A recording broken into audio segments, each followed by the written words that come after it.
안녕하세요. 더밀크 코리아 부대표를 맡고 있는 박원익이라고 합니다.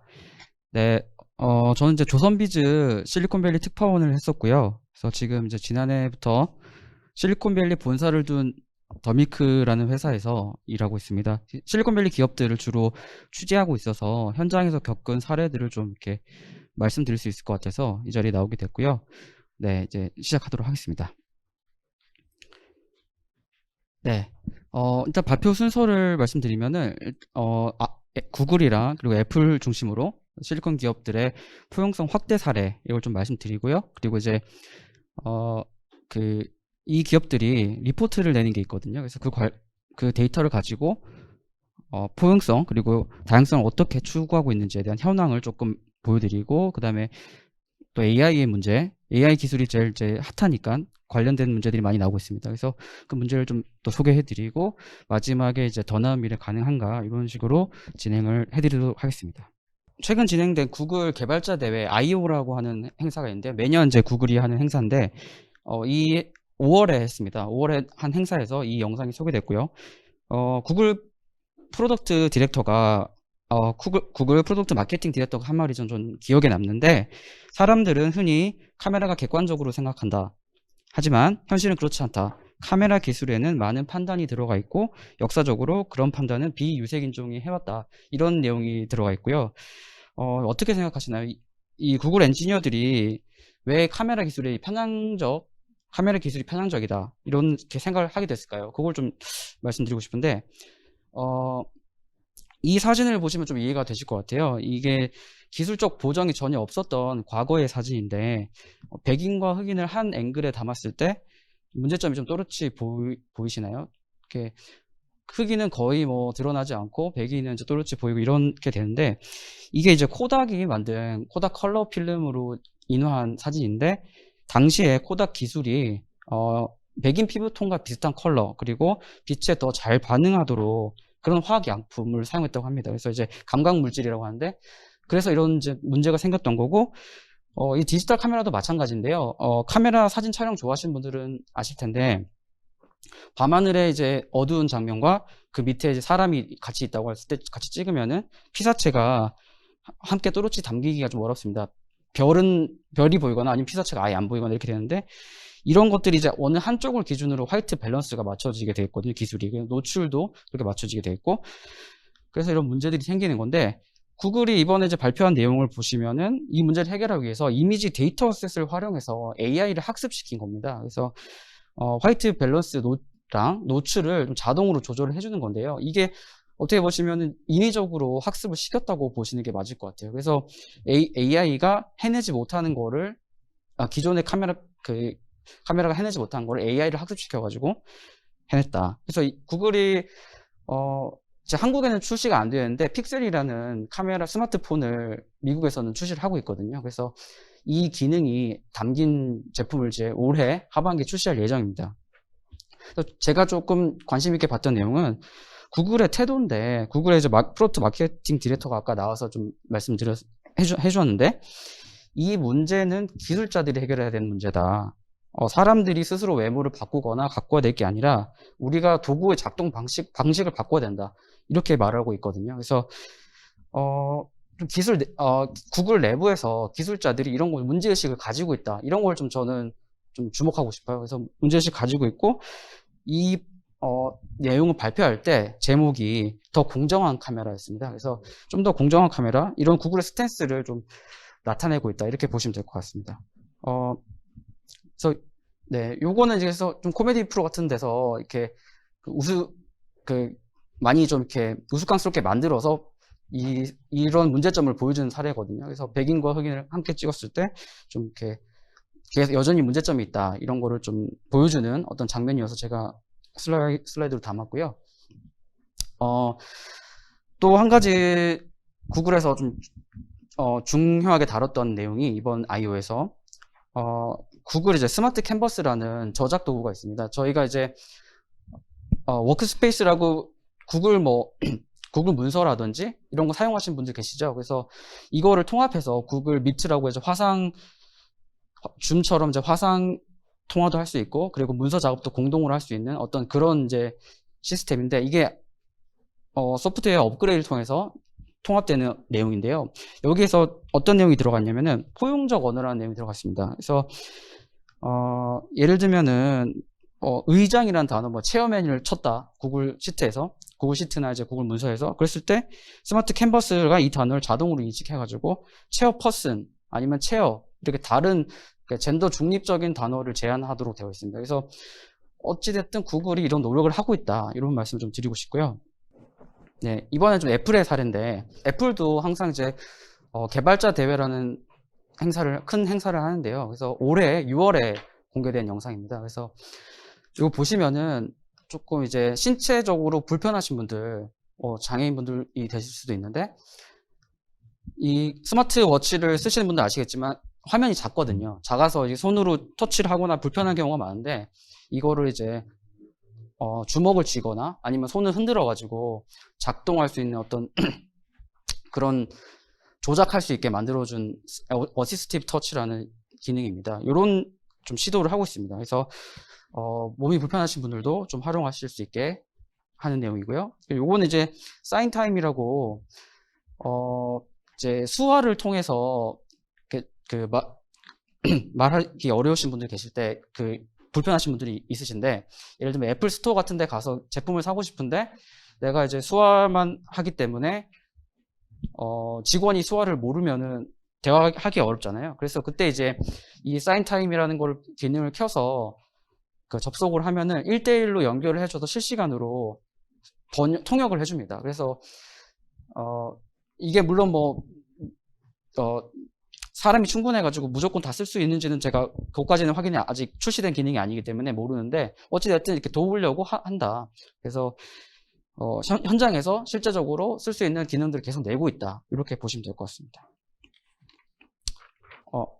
네, 요거는 이제 애플에서 많이 쓰는 이제 이모지 뭐라고 하는데, 보시면은 캐릭터들이 되게 다양하고 기본적으로 선택지가 아주 많습니다. 그래서 뭐 동양인, 뭐 백인, 흑인 다 있고요. 종교적 색채를 나타낼 수 있는 어떤 다양성을 최대한 추구할 수 있도록 되어 있고요. 네. 그리고 이제 애플이 이제 포용성을 추구하는 원칙에 관해서 이게 또 영상으로 따로 애플이 공개한 게 있는데, 이분이 그 애플 디자이너거든요. 여기서 좀 보시면은 포용성에 관해서 애플이 어떻게 생각하는지에 대해 좀 철학이 드러나 있습니다. 여기에 일단은 이 포용성이라는 것은 답이 정해져 있는 게 아니고 어떤 여정이다.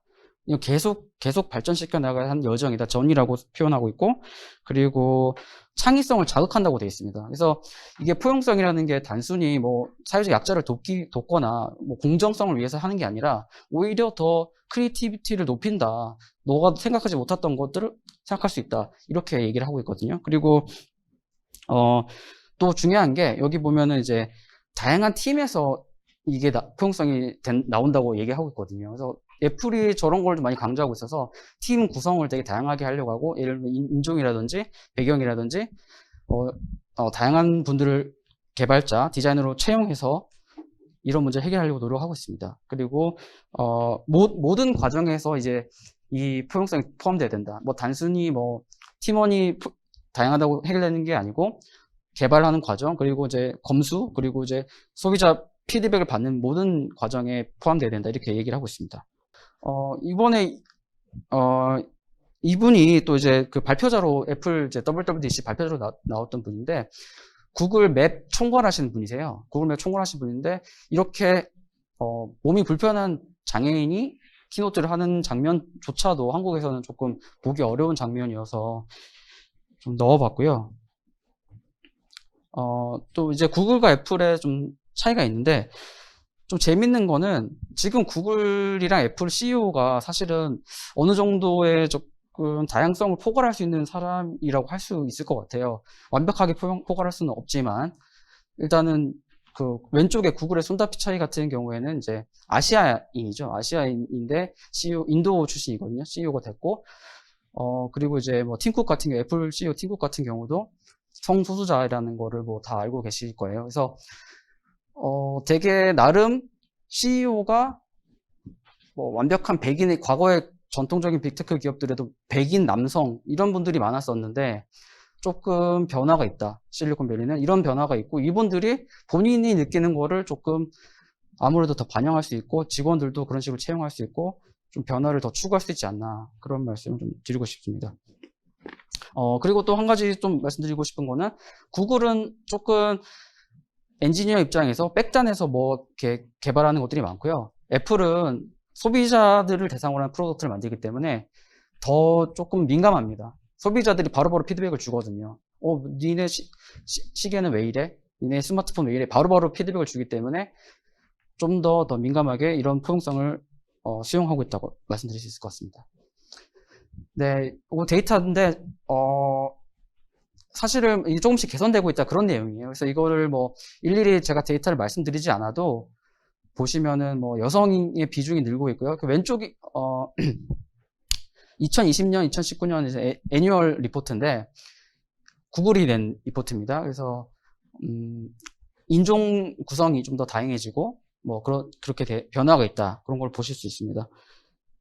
아시안 흑인 채용이 좀 늘어났습니다. 2020년에. 그리고 구글 그 표 같은 경우에는 이제 채용 왼쪽에 거는 이제 채용 단계에서 어떻게 그 포용성을 더 이제 개선되느냐를 보여주고 있고 오른쪽은 실제 현재 현직자들이 어떤 구성이 어떻게 되어 있나 그런 내용이거든요. 그래서 좀 참고해서 보시면 될 것 같고요. 네, 애플도 비슷합니다. 그래서 아직까지는 뭐 백인이 주류인 거는 맞고요. 지금 보시면은 뭐 47%가 화이트로 인종이 돼 있죠. 근데 어찌됐든 미국의 다른 기업들에 비해서 훨씬 아시아계라든지 뭐 흑인 채용이 많고요. 이렇게 네, 계속 그리고 해가 갈수록 조금씩 개선되고 있다. 그런 데이터 여기도 보시면은 피메일 그러니까 이제 여성의 비중 네. 그리고 이제 뭐 사실은 저게 이제 뒤에 다른 탭을 보시면 R&D가 있는데 그 개발단에서 보면은 여성의 비중이 더 적어요. 근데 이제 전체적 지원으로 봤을 때는 확실히 여성이 더 늘어나고 있다. 그런 거를 이제 확인하실 수 있습니다. 또 마이크로소프트도 마찬가지고요. 마이크로소프트도 이런 식으로 이제 매년 리포트를 내고 있는데 포용성이랑 다양성에 관한 리포트를 내고 있는데 계속 데이터가 개선되고 있다. 그걸 보실 수가 있습니다. 네, 이것도 마찬가지고요. 네. 네. 그래서 오늘 또 제 주요 주제 중 하나가 아까 일부에서 이루다 사례가 많이 언급됐는데 AI에 대한 문제가 많은데 이게 과거에 한번 아까 제가 처음에 서두에서 이미지에 관한 그 구글의 이미지 개선 노력에 대해서 말씀드렸는데 구글이 뭐 완벽한 게 아니고 과거에 실수를 많이 했습니다. 이게 그 대표적인 사례인데요. 2015년에 구글 이미지 인식 AI 모델이 저 밑에 사진 보시면은 이제 그 흑인 2명이 나와 있는 사진을 고릴라라고 이제 인식한 사례가 있거든요. 이래서 이게 엄청나게 큰 파장이 되었습니다. 그래서 구글이 이제 많이 이걸 또 개선을 했고요. 이미지 인식이 당시가 2015년인데 현재는 훨씬 나아져가지고 거의 뭐 사람에 유사할 정도로 예를 들면 개와 고양이를 구분한다거나 이런 거를 할 수 있는 지금 단계에 와 있습니다. 네, 그리고 아까 이제 초반에 많이 말씀드렸던 이제 다른 분들이 선생님들분이 많이 말씀해 주셨던 그 AI 언어 모델 관련해서 GPT-3라고 이제 마이크로소프트가 투자한 회사가 있는데 일론 머스크가 이제 처음에 이제 창업할 때 개입했던 회사기도 하고요. 이 회사가 이제 그 언어 모델에서 그 되게 괄목한 그 퍼포먼스를 보여주고 있는데 여기에서도 예를 들면은 뭐 젠더 편향적인 단어들이 많이 있다. 뭐 남성을 지칭할 때 뭐 라지 뭐 이런 식으로 들어가고 여성은 뭐 긍정적 이런 단어들이 포함되어 있다. 네. 그래서 이게 아까 뭐 앞에서도 말씀해 주셨는데 그 단순하게 룰 베이스로 AI가 어떤 그 학습했을 경우에는 크게 문제가 안 생기는데 이런 식으로 지금 완전히 인간과 유사하게 발전하고 있어요. 그러다 보니까 더 문제가 자꾸 생기는 거거든요. 그러니까 지금 다음 단계, 이게 이제 대화 모델인데, 처음에 날씨 얘기하다가 끝에는 뭐, 내가 좋아하는 음식이 뭐다, 이런 식으로 연결될 수도 있거든요. 과거의 모델 같은 경우는 그냥 챗봇이어가지고, 그냥 주어진 경로대로 흘러가는데, 이거는 완전히 그 선택지가 훨씬 많습니다. 그래서 거의 무한한 선택지로 넘어가고 인간처럼 좀 될 수 있기 때문에 더 윤리가 중요해진다. 그렇게 보시면 될 것 같습니다. 구글에 또 한계점이 있었는데 최근에 이제 팀닉 게브로라는 그 구글 AI 리서처가 해고돼서 이 부당 해고가 아니냐 이런 좀 논란이 있었거든요. 요거는 또 찾아보시면 아실 텐데 구글 내부에서도 이런 논란이 좀 있어서 아직까지 좀 해결되지 않았고 이 부분에 대해서는 이분이 이제 그 논문 하나 낸 게 있습니다. 아직 그게 이제 논문 때문에 사실은 해고됐다고 지금 알려져 있는데 그 논문에서 내용이 이런 대형 언어 모델 같은 경우에는 데이터가 너무 많기 때문에 학습하기가 힘들어서 편향성을 존재할 수밖에 없고 이거는 좀 구글이 사실은 지향한 방향성은 좀 다르게 갈 수도 있다. 그걸 좀 지적한 거거든요. 그거에 대해서 조금 구글이 이 부분에 대해서는 좀 많이 비판을 받고 있습니다. 조금 이제 저는 희망적인 말씀도 좀 드리고 싶은 게 어찌됐든 이게 연구자들이나 개발자들이 이런 내용도 알고 있어요. 알고 있고 그래서 계속 뭔가 내부적으로 가이드라인을 세우고